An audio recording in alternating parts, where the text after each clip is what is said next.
வணக்கம். இன்னைக்கு நம்ம பார்க்க போறது கடகராசிக்காரங்களுக்கு குரு பெயர்ச்சி. கடகராசிக்கு குரு பெயர்ச்சி எப்படி இருக்க போகுது அப்படின்ற ஒரு காமன் எல்லாத்துக்கும் இருந்துட்டு இருக்கும். காரணம் குரு பெயர்ச்சி ஆல்ரெடி ஆயிட்டாரு. இதுக்கப்புறம் இன்னும் ஒரு வருஷம் குரு ராசிக்கு 12ல உட்கார போறாரு. இதுவரைக்கும் லாபாதிபதி ஸ்தானத்தில் இருந்த குரு பகவான் இப்போ ராசிக்கு 12ல விரையாதிபதி ஸ்தானத்தில் வந்திருக்காரு. விரையாதிபதி ஸ்தானத்தில் எங்களுக்கு சில பலன்கள் இருக்குதா, இல்லை இன்னும் இது ஒஸ்ட்டாக தான் இருக்குமா அப்படின்ற ஒரு கேள்வி எல்லாத்துக்கும் இருந்துகிட்டு இருக்கும். அதுக்கான இந்த கடகராசியில் மொத்தம் 3 நட்சத்திரத்தில் நீங்கள் பிறந்திருப்பீங்க. ஒன்று புனர்பூசம், 2வது பூசம், 2வது 3வது ஆயில்யம். அந்த 3 நட்சத்திரங்கள். கடகராசி ஒன்று தான், 3 நட்சத்திரங்கள். வயது வித்தியாசங்கள் நிறைய பேத்துக்கு இருக்கும். அப்போ நிறையா வயது வித்தியாசங்கள் இருக்கிற இந்த கடகராசிக்காரங்களுக்கு ஒவ்வொருத்தவங்களுக்கும் ஒவ்வொரு மாதிரி கூற்றில் இருந்துகிட்டு இருக்கும். காரணம் உங்களுக்கு ஒவ்வொருத்தவங்களுக்கு தசாபுத்திகள் அடிப்படையில் மாற்றம் இருந்துகிட்டே இருக்கும். அப்போ புனர்பூசம்னாலே குருமாதசை, பூசம் சனிமாதசை, அதுபோல் ஆயில்யம் புதன் மாதசை. இந்த 3 தசாக்கள் காரங்களையும் உங்களை ஒன்றிணைக்கிறது இந்த குரு பயிற்சி ஒன்று தான். இந்த குரு பயிற்சி உங்களுக்கு சாதகமாக இருக்குமா அப்படின்ற கேள்விக்கு உங்கள் ஜனன ஜாதத்தின் அடிப்படையில் உங்களுக்கு நடக்கிற தசாக்களின் அடிப்படையில் இவர் சாதகமாகவும் செயல்படுவார், பாதகமாகவும் செயல்படுவார். அது அவரவர் ஜனன ஜாதத்துக்கு பொறுத்தார் போல இருக்கும். மற்றபடி பொது பலன்கள்னு வரும்போது பொது பலன்கள் உங்களுக்கு பர்டிகுலராக எல்லாத்தையுமே கம்பேர் பண்ணுற மாதிரி ஒரு 10 பாயிண்ட்ஸ் உங்களுக்கு இருக்கும். அதில் மொதல் உங்களுக்கு ராசிக்கு 12ல் குரு விரையாதிபதி ஸ்தானத்தில் வர்றாரு அப்படின்னாலே இடம் மாற்றம். உங்களை ஒரு இடம் மாற்றம் பண்ணுவார். வேலைக்கு மாற்றம் பண்ணணும் இருக்கிறவங்க, படிப்புக்கு மாற்றம் பண்ணணும் இருக்கிறவங்க, வெளிநாடு, வெளி மாநிலம், வெளியூர், அந்த மாதிரி நான் இடம் மாற்றி கொஞ்ச நாள் தூரமாக போயிட்டு வேலை செய்யலான்னு இருக்கேன், படிக்க போகலான்னு இருக்கிறேன், இல்லாட்டினா ஒரு தொழில் தொடங்கலான்னு இருக்கிறேன் அப்படின்ற ஒரு கூற்று இருக்கும். அந்த மாதிரி உள்ளவங்களுக்கு முதல்ல ஒரு இடம் மாற்றம், ஒரு மனதை ஒரு நிம்மதிக்குரிய சூழ்நிலை கொண்டு வருவார். ஏதாவது தப்பு செஞ்சிருந்தாலும் இல்லை வேறு ஏதாவது பிரச்சனைகள் தலைக்கு மேலே இருந்தாலும் கூட கொஞ்சம் இடம் மாதிரி கொஞ்ச நாள் இருப்போம் அப்படின்ற ஒரு கூற்றுக்குள்ளே உங்களுக்கு வரும். அப்போ வெளிநாடு போகிறவங்களுக்கு, வெளிநாட்டில் இருக்கிறவங்களுக்கு எல்லாத்துக்குமே ஒரு வாய்ப்புகள் மறுபடியும் உங்களை மாற்றி மாற்றி அமைக்கும். அப்படி மட்டும் உங்களுக்கு நல்லதமாக நடந்துருச்சுன்னா சிலருக்கு நல்ல விஷயங்கள், சிலருக்கு கொஞ்சம் முரண்பாடுகள் இருக்கும். அதை நீங்கள் கரெக்டாக பயன்படுத்திக்கிறது நல்லது. ரெண்டாவது வேலை மாற்றம், பதவி உயர்வு இதெல்லாம் இருக்குமா அப்படின்ற ஒரு கேள்வி. வேலை மாற்றம் பண்ணணும்னு இருக்கிறவங்களுக்கு தாராளமாக நீங்கள் பண்ணலாம். இது வரைக்கும் ஒரு கூற்று ரொம்ப டிப்ரெஷனாக இருந்துச்சு, எங்கே போனாலும் பிரச்சனை, வேலை செய்கிற இடத்துல சுற்றி சுற்றி நம்மளை முரண்பாடுகள் ஆகிக்கிட்டே இருக்கிறாங்க, வியாபாரம் பண்ணாலும் அதில் சரியாக காம்படேட்டர்ஸ் அந்த மாதிரி விஷயங்கள்லாம் இருக்குது அப்படின்ற ஒரு கூற்று இருக்கும்.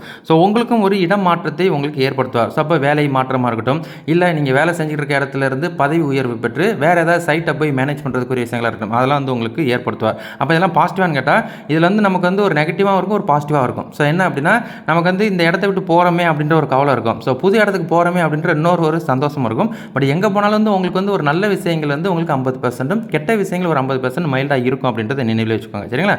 அதுபோல் அகலக்கால் எதுவும் வைக்காமல் இருப்பது நல்லது. 12ல் குரு மறைகிறார் அப்படின்னாலே இந்த வீடு வாங்குறது, வாகனம் வாங்குறது, அதீத ஆசைப்பட்டு பொருட்கள் ஆசைக்கு நிறைவேற்றுறது, இந்த மாதிரி விஷயங்கள்லாம் நீங்கள் அதிகமாக இன்வால்வ் ஆகிக்கிடாதீங்க. இல்லாட்டினா அதில் மாட்டிக்கிடுவீங்க. காசு கொடுத்தது தான் திரும்பி வாங்க முடியாது. அந்த மாதிரி விஷயங்கள்லாம் வந்துடும். அதனால் கையில் காசு இருக்கிறவங்க கொஞ்சம் யோசித்து முடிவு எடுத்துக்கோங்க. உங்கள் ஜனன ஜாதகம் ஸ்ட்ராங்காக இருக்கும் பட்சத்தில் நீங்கள் எடுக்கிற முடிவு உங்களுக்கு சாதகமாக இருக்கும். அப்படி இல்லாதவங்களுக்கு அகெயின்ஸ்டாக போயிடும் அப்படின்றத நினைவில் வச்சுக்கோங்க.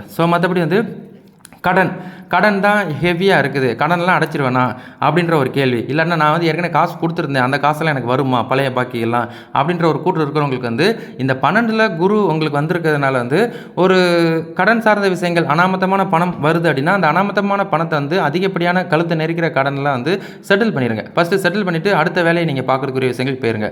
அதே மாதிரி வேறு ஏதாவது நீங்கள் கொடுத்துருக்கலாம், அவங்கக்கிட்ட இது வரைக்கும் எதிர்பார்த்துட்டு இருந்துக்கலாம். அதுவும் எதிர்பாராத வகையில் வரும். அப்படியே வந்தாலும் அது உங்கள்கிட்ட நிற்காட்டினா கூட அதை வச்சு கூட ஏதாவது கடனை செட்டில் பண்ணக்கூடிய அம்சத்தை நீங்கள் பார்த்துக்கோங்க. சரிங்களா? மற்றபடி பழக்க வழக்கங்கள். பழக்க வழக்கங்கள் மூலம் இது வரைக்கும் யாரு கூட பழகிருக்கலாம், யாராவது பழைய நண்பர்களாக இருந்துக்கலாம், இல்லை எப்பயோ பார்த்தவங்களாக இருந்துக்கலாம். அவங்க மூலியமாக வியாபார உதவிகள் உங்களுக்கு ஏற்படும், தொழில் முன்னேற்றங்கள் ஏற்படும். அந்த மாதிரி ஏதாவது அமைஞ்சிச்சு அப்படின்னா அதை வச்சு இந்த வருஷத்தை கரெக்டாக பயன்படுத்திக்கோங்க. அப்போ இது புதிய ஒரு முயற்சியாக இருக்கும், புதிய ஒரு மாற்றமாக இருக்கும். ஒரு புதிய ஒரு சில விஷயங்கள் நீங்கள் சக்ஸஸ் பண்ணுறதுக்குரிய விஷயங்களாக இருக்கும். அதெல்லாம் உங்களுக்கு சாதகமாக இருக்கும்.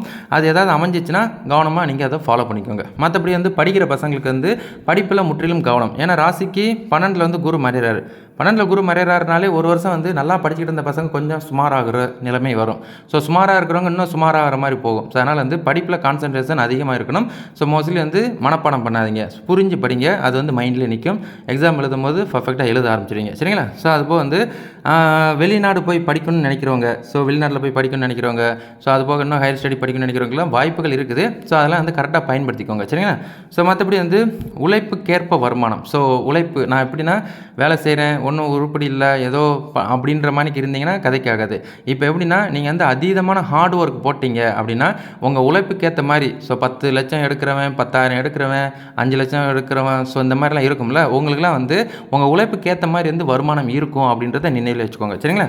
ஸோ மற்றபடி வந்து பொருளாதார தடங்கள் மைல்டாக இருந்துக்கிட்டு தான் இருக்கும். ஸோ காரணம் வந்து உங்களுக்கு வந்து குருவை வச்சு மட்டும் இந்த ராசி செயல்படாது. ஸோ குரு 12ல் மறைகிறாரு, 8ல் உங்களுக்கு சனி ராகு 2ல் கேது அப்படின்னு வந்து மைல்டாக இதர கிரகங்களோட தாக்கங்களும் இருக்கிற ஒரு காரணத்தினால ஸோ ஃபினான்ஷியல் ரிலேட்டடாக நீங்கள் அன்ஸ்டபிளாக தான் இருப்பீங்க. பட் இருந்தாலும் பேலன்ஸ் பண்ணிக்கோங்க. அவங்கவுங்க ஜனன ஜாதகத்தை பொறுத்து உங்களுக்கு பலன்கள் மாறும் அப்படின்றத நினைவில் வச்சுக்கோங்க. சரிங்களா? ஸோ மற்றபடி வந்து யாருக்கும் ஜாமீன் வழங்குவது கிராந்தோ பண்ணுறது உனக்காண்டி நான் இருக்கிறேன் அப்படின்னு பேக்கப் பண்ணாமல் இருப்பது நல்லது. ஸோ இல்லாட்டினா மாட்டிக்கிட்டு முழிச்சுக்கிடுவீங்க அப்படின்றத நினைவில் வச்சுக்கோங்க. ஸோ இதுக்கப்புறம் நீங்கள் உண்டு உங்கள் வேலை உண்டுன்னு இந்த காதில் கேட்டால் கூட இந்த காது சீட்டில் விடாத அளவுக்கு நீங்கள் ட்ராவல் பண்ணிக்கணும். இல்லைன்னா இந்த காதில் கேட்காத அளவுக்கு நீங்கள் அப்படியே கடந்து செல்வது நல்லது. இல்லாட்டினா நான் இருக்கேன் அப்படின்னு போனீங்கன்னா முடிஞ்சு நீங்கள் தான் இருப்பீங்க. அதுக்கப்புறம் உங்களை சுற்றி யாரும் இருக்க மாட்டாங்க. அதுக்கப்புறம் நீங்கள் மாட்டிக்கிட்டு முழிச்சிக்கிட்டு இருப்பீங்க. ஸோ அதுலேயும் கவனம் தேவை.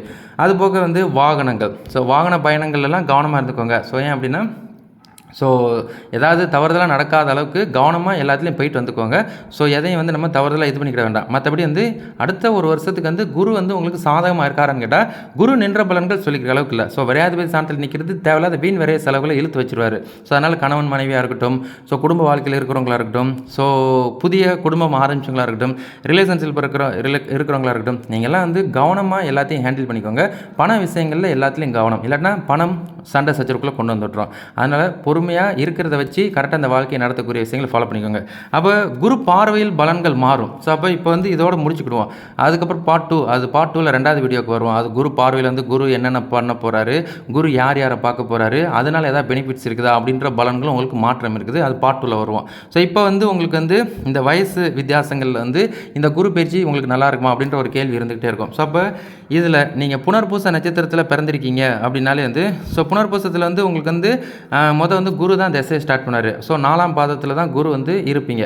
ஸோ அப்போ குரு திசையில் பிறந்தவங்க. அப்போ குரு சின்னவங்க அது மேட்ரு இல்லை. இப்போ அதுக்கப்புறம் வந்து சின்னவங்க 23 வயசு வரைக்கும் வந்து இருக்கிறவங்களுக்கு வந்து சனியே திசை நடத்தார். ஸோ புனர்பூச நட்சத்திரம் கடகராசி புனர்பூச நட்சத்திரம் ஸோ சனி திசை 23வது வயசுக்குள்ளே இருக்கிறீங்க அப்படின்னா ஸோ உங்களுக்கு வந்து ஸ்லோ அண்ட் ஸ்டடியாக தான் இருக்கும். எல்லாமே வந்து காரிய தடங்கள் ஸோ ஒன்றும் சொல்லிக்கிற அளவுக்கு இதில் வந்து இந்த புதன் இந்த குரு வேறு உங்களுக்கு குழப்படி பண்ணிக்கிட்டு இருப்பார். ஸோ அதனால் வந்து நீங்களாம் 23வது வயசு வரைக்கும் இருக்கிற சின்ன பசங்களாக இருக்கிறீங்கன்னா எதுலேயும் அவசரம் காட்டாமல் நமக்கு எது கிடைச்சிச்சோ அதுவே சிறப்பு அப்படின்னு நினச்சிட்டு நல்லதமாக பயணிக்கிறது நல்லது. சரிங்களா? படிப்பெல்லாம் மந்தமாக தான் இருக்கும். ஸோ நீங்கள் வந்து மோஸ்ட்லி வந்து ஃபோக்கஸ் பண்ணிக்கோங்க. ஸோ கடகராசிக்காரங்க எப்போயுமே டேலண்டட் தான். ஏன்னா குரு உச்சம் பெற்ற ஜாதகம், சந்திரன் ஆட்சி பெற்ற ஜாதகம். பட் இருந்தாலும் இந்த சனி திசையை நடத்தும் போது வந்து கொஞ்சம் மந்தமாக இருக்கும் ஒரு சிலர். அவங்களாம் வந்து இன்னமும் கவனமாகவே இருந்துக்கோங்க படிப்பு விஷயத்தில் உங்களோட அவசரம் விஷயங்கள் எல்லாம். சரிங்களா? அதுபோக வந்து 23லேருந்து 40ல் நீங்கள் இருக்கிறீங்க புதன் தசை. ஸோ அந்த புதன் தசை வந்து உங்களுக்கு சாதகமாக இருக்கும். ஸோ உங்களுக்கு இந்த 7 இந்த அஷ்டம சனி ஓடுது, அதுக்கு ஒரு ராகுகேது பயிற்சி ஓடுது, குரு 12ல் மறையார் அப்படிலாம் எனக்கு ஒன்றும் தெரியலையே அப்படி தான் உங்களுக்கு இருக்கும். ஸோ அதனால் வந்து நீங்கள் வந்து கரெக்டாக உங்களோட இதில் கவனமாக இருந்துக்கோங்க. நீங்கள் ரெகுலராக வேலை செஞ்சிங்கன்னா உங்களுக்கு ஏற்ற உழைப்புக்கேற்ற வருமானம், நல்ல ஒரு குடும்பம் சார்ந்த சூழலில் உங்களோட குடும்பத்தை நல்லதுமாக டெவலப் பண்ணுறது, புதிய முயற்சிகள் உங்களுக்கு தான் சாதகமாகவே இருக்கும். புதன் தசை உங்களுக்கு சாதகமான பலன்கள் இருக்கும். ஸோ அப்போ இந்த கடகராசியோட பொது பலனை கேட்டுட்டு நீங்கள் மைண்டில் அடாப்ட் பண்ணிவிட்டு மறுபடியும் இன்னும் சோகமாயிடாதீங்க. சரிங்களா? ஸோ அது போக வந்து 40க்கு மேலே 47ல் இருக்கிற உங்களுக்கு வந்து ஸோ கேது திசையை நடத்துவார். ஸோ கேது திசையை நடத்துறதுனால வந்து உடம்பை டேக் கேர் பண்ணிக்கோங்க. உடல் ஆரோக்கியத்தில் கவனம், மனதை ஒருநிலைப்படுத்திக்கோங்க. ஸோ ஆன்மீக பயணங்கள், கோயில் ஸோ இந்த மாதிரி விஷயங்கள் போய்ட்டு வருது நல்லது. மற்றபடி வந்து அந்த 23லேருந்து 40க்குள்ளே திருமணத்துக்கு முயற்சி பண்ணுறவங்களுக்குலாம் திருமணம் தாராளமாக நீங்கள் பண்ணிக்கலாம். ஸோ உங்களுக்குலாம் புதன் திசை நடக்கிறதுனால ஸோ நீங்கள் வீழ்வதற்கு வாய்ப்பு இல்லை. அகலக்கால் நீங்கள் வச்சாலும் நீங்கள் பேலன்ஸ் பண்ணிடுவீங்க. ஸோ அதனால் வந்து வீடு வாங்குறது, வாகனம் வாங்குறது, திருமணம் பண்ணுறது இந்த மாதிரி விஷயங்கள்லாம் எது உங்களுக்கு சாதகமாக அமையுதோ அதை தாராளமாக கையில் எடுத்துகிட்டு நீங்கள் நல்லதுமாக தொடர்றது நல்லது. சரிங்களா? ஸோ மற்றபடி வந்து 47 67 சுக்கிர தசை. ஸோ சுக்கிர தசை 47க்கு மேலே இருக்கிறீங்கனாலே வியாபாரம், குடும்பம், சூழல், உங்களோட முன்னேற்றம் இதெல்லாம் வந்து உங்களுக்கு பர்ஃபெக்டாக தான் இருக்கும். சுக்கிரன் வந்து கெட்டவரா, கடகராசிக்கு வந்து சுக்கிரன் அகேன்ஸ்டா அப்படின்ற ஒரு கான்செப்ட் இருந்தால் கூட சுக்கிரன் அவரோட காரகத்தை உங்களுக்கு பண்ணுவார். அப்போ உங்களை ஸ்மார்ட்டாக செயல்பட வைப்பார், ஸ்மார்ட்டாக ஆக்டிவாக இருக்க வைப்பார், இன்னும் அட்வான்ஸாக திங்க் பண்ண வைப்பார். அடுத்த அந்த 47லேருந்து 67க்குள்ளே நல்ல ஒரு வாழ்க்கை தரத்துக்குள்ளே நீங்கள் வந்துடுவீங்க அப்படின்றத உங்களுக்கு தெளிவுபடுத்திக்கிறேன். ஸோ அப்போ இந்த குரு மறைஞ்சால் கூட நீங்கள் பொருளாதார ரீதியாக ஸ்டெபிள் ஆயிடுவீங்க. ஸோ அதுதான் வந்து உங்களுக்கு கான்செப்ட். ஸோ அதனால் அதில் நீங்களும் கவனமாக இருந்துக்கோங்க. மற்றபடி வந்து சூரியன் தசை 67க்கு மேலே சூரிய தசை அங்கிட்ட 73 வயசு வரைக்கும் நடக்கும். அப்போ சூரிய தசை நடக்குது அப்படின்னாலே உங்களுக்கு பாசிட்டிவானு கேட்டால் இவர் வந்து உங்களுக்கு பாசிட்டிவ் தான். இவர் வந்து உங்களை எந்த சென்சிட்டிவும் பண்ண மாட்டார். இன்னமும் உங்கள் குடும்பத்தை வழி நடத்துறது, உங்கள் குடும்பம் சார்ந்த விஷயங்களுக்கு உங்களோட கடமைகளை செய்துவதற்குரிய விஷயங்களை இவர் ஏற்படுத்துவார். ஸோ அப்போ இவர் வந்து உங்களுக்கு இன்னமும் நல்ல ஒரு மரியாதைக்குரிய நடத்தையை, மரியாதைக்குரிய இடத்தில் உங்களை உட்கார வைப்பார். ஸோ அப்போ நீங்களும் கவலைப்பட தேவையில்ல. அது கூண்டிய வருமானங்கள் இதர விஷயங்கள்லாம் நடக்கும். ஸோ அதை நீங்கள் கரெக்டாக பயன்படுத்திக்கோங்க. மற்றபடி வந்து இந்த பூச நட்சத்திரம், ஸோ கடகராசி பூச நட்சத்திரத்தில் நான் பிறந்திருக்கேன் அப்படின்றவங்களுக்கு வந்து சனியே திசை நடத்துவார். ஸோ சனி வந்து 19 வருஷம் மொத்தம். ஸோ அப்போ சனி திசையில் இருக்கிறீங்க அப்படின்னாலே வந்து சின்ன பசங்க, ஸோ கொஞ்சம் முன்கோபமாக இருப்பீங்க, ஸ்போர்ட்ஸில் இன்ட்ரெஸ்ட்டாக இருப்பீங்க, ஸோ விளையாட்டில் அதிக ஆர்வம் இருக்கும், படிப்பில் வந்து கொஞ்சம் கவனம் குறைவாக இருக்கும். ஸோ அந்த மாதிரி இருக்கிறவங்களுக்குலாம் வந்து மோஸ்ட்லி ஃபோக்கஸ் பண்ணிக்கோங்க.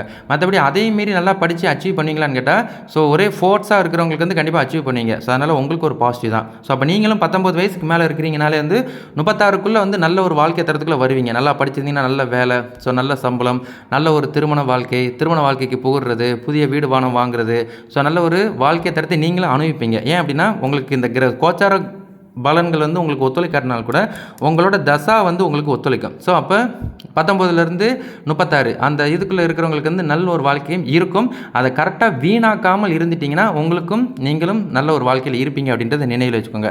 36க்கு அப்புறம் 43 கணவன் மனைவி கருத்து வேறுபாடு, சண்டை சச்சரவு, பிரிவு, ஒற்றுமை இல்லை, கோட்டுக்கே சொம்பளைக்கு போயிடுச்சு, ஸோ நான் தொட்டதெல்லாம் ஒன்றும் விளங்க மாட்டேங்குது அப்படின்ற ஒரு கூட்டம் இருக்கும். உயிர் மட்டும்தான் இருக்குது, உயிரை தவிர்த்து வேறு எதுவும் இல்லை அப்படின்ற ஒரு இது. உயிரை மட்டும் நல்லா பிடிச்சி வச்சுக்கோங்க. ஸோ 43வது வயசு வரைக்கும் உசுரை பிடிச்சி வச்சுக்கோங்க. 43வது வயசுக்கு அப்புறம் அடுத்த ஒரு 20 வருஷம் வந்து நீங்கள் இடைவிடாமல் ஓடுவீங்க. இடைவிடாமல் வேலை, இடைவிடாமல் குடும்பத்தை கவனிக்கிறது, இடைவிடாமல் பணத்தை அனுபவிக்கிறது, அந்த மாதிரி விஷயங்கள்லாம் உங்களுக்கு இருக்கும். ஸோ அப்போ அந்த 43லேருந்து 63 இருக்கிறவங்களுக்கும் வீழ்வதற்கு வாய்ப்பு இல்லை. சுக்கிரனே தசையை உங்களுக்கு பாசிட்டிவாகவே உங்களை வழி நடத்துவார். உங்களை வீழ்த்துவதற்கு வாய்ப்புகள் கிடையாது. உங்களுக்கும் நீங்களும் இந்த கரெக்டாக நீங்கள் உங்களோட தெய்வ வழிபாடை ஃபாலோ பண்ணிவிட்டு உங்களோட கடமைகளை கரெக்டாக உணர்ந்து நீங்கள் செஞ்சாலே நீங்களும் மேலே ஏறி வருவீங்க அப்படின்றத நினைவில் வச்சுக்கோங்க.